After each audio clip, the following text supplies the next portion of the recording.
অন্তর্বর্তীকালীন সরকার দায়িত্ব গ্রহণের পর থেকেই আমরা মনে করছি বেশ কিছু স্বাস্থ্যের বিষয়ে আমাদের যে অধিকতর মনোযোগ আছে তার মধ্যে একটি হচ্ছে অবশ্যই আমরা ডেন্টাল কেয়ার, এবং সেই কারণে আপনারা এটা রিফ্লেক্টেড, এটা শুধুমাত্র এমনি কথার কথা না, আপনারা খেয়াল করেছেন যে আমরা গতবারও আমাদের যে পিসিএস নেওয়া হয়েছে সেখানেও আমরা বলা যেতে পারে আমাদের এই সময়কালে 60 জনের নিয়োগ হয়েছে, 300 জনের নিয়োগ হচ্ছে। এর পরের যে বিসিএস সেখানেও আমরা চেষ্টা করছি 10%-এর মতন ডেন্টাল সার্জনের পজিশন রাখার। তো এরপরে যেটা 50তম স্পেশাল বিসিএস সেখানেও আমরা রাখার চেষ্টা করতেছি। সো বেসিক পয়েন্টে হচ্ছে যেটা বলেন যে অ্যাক্সেস বাড়ানো, আসলে মানুষ যেন দাঁতের চিকিৎসাটা পায় তাদের পয়েন্ট অফ কেয়ারে, কারণ সেই গ্রাম থেকে এক একটা উপজেলায় 3-4 লাখ মানুষ তাদের যেন আসতে না। একটা ব্যাপার আরেকটা হচ্ছে যে বিশেষায়িত সেবা যেটা বলেছেন সেটা আসলে এই মুহূর্তে রিয়ালিটি হচ্ছে আমরা একটা জিনিস বোঝা দরকার। ডাক্তার আমি পাশাপাশি আমার তখন ডিজিএমই ছিলেন, আমি বলছিলাম যে আসলে ডাক্তারদের আমরা যেভাবে দেখি এখন এই মুহূর্তে মেডিকেল কলেজ 120টার কাছাকাছি, এবং তার ফলে যে নাম্বার অফ গ্র্যাজুয়েট বছরে তৈরি হয় এটা আসলে আমাদের দেশে আমরা হিসেব করলে হয়তো মনে হয় যে অনেক, কিন্তু আপনারা খেয়াল করবেন তাদের কিন্তু যথেষ্ট এমপ্লয়মেন্ট অপরচুনিটি নাই।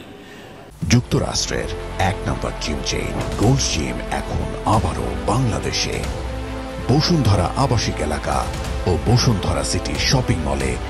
সো এটাও রিয়েলিটি যে তাদের যখন প্রাইভেট সেক্টরে যায় তাদের বেতন অনেক অনেক কম, 30,000 টাকা আমরা বলি ডাক্তারদেরটা। আমরা যতদূর জানি ডেন্টাল সার্জন, ইয়াং ডেন্টাল সার্জনদের অবস্থাটা আরও খারাপ আমাদের জানা মতে।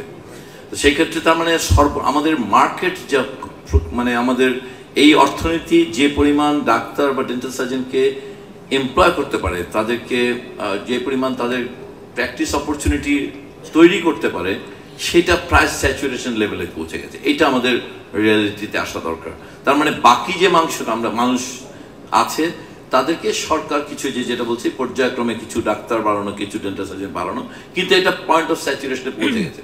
এখন ভাবেন দেখি প্রতি বছর 10,000 প্রায় 10,000 প্লাস এখন ডাক্তার বের হবে। আমরা যদি আজকে আগামী বছর কোনো ডাক্তার ভর্তি না হয়, 5 বছর পরে 50,000 এমবিবিএস ডাক্তার তৈরি হবে। আপনারা এবার আমি খেয়াল করেছি প্রাইভেট ডেন্টাল কলেজে ওনারা এসেছিলেন যে ওনাদের বিশাল সংখ্যক সিট খালি। এখান থেকে আমাদের পালসটা বুঝতে পারা দরকার যে তার মানে আসলে এটা স্যাচুরেটেড হয়ে গেছে মার্কেটটা। সিট তো সরকারি মেডিকেল কলেজে, প্রাইভেট মেডিকেল কলেজেও খালি, প্রাইভেট ডেন্টাল কলেজে খালি, এবং শত শত অল্প 2-5টা না তো 500, 700, 800 করে সিট খালি।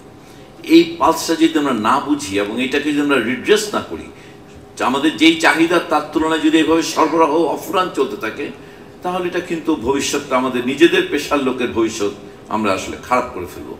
অতএব এটা একটু ক্যালকুলেট করা দরকার যে এটা একটা রিপ্লেসমেন্ট লেভেলে চলে যেতে হবে।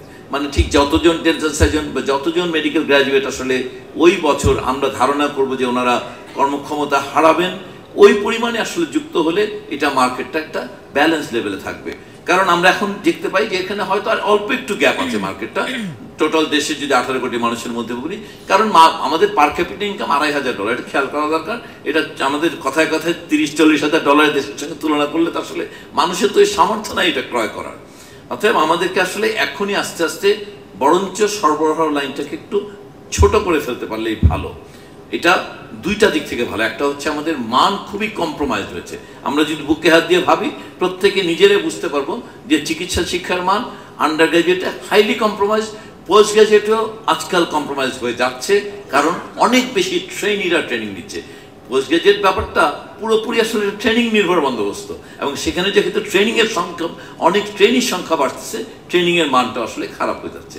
তাহলে একটা কম্প্রোমাইজ কোয়ালিটির ডাক্তার অথবা ডেন্টাল সার্জন তৈরি করলে আগামী 30-35 বছর কিন্তু ওনার সামনে আসা মানুষগুলো ঝুঁকির মধ্যে পড়েন। উনি একটা সমাজের মধ্যে ওনার আনএমপ্লয়মেন্ট সোসাইটিকে একটা খারাপ মেসেজ দেয় যে এত লেখাপড়ার পরেও উনি যথেষ্ট সম্মানজনক ওনার জীবিকা নির্বাহ করতে পারছেন না।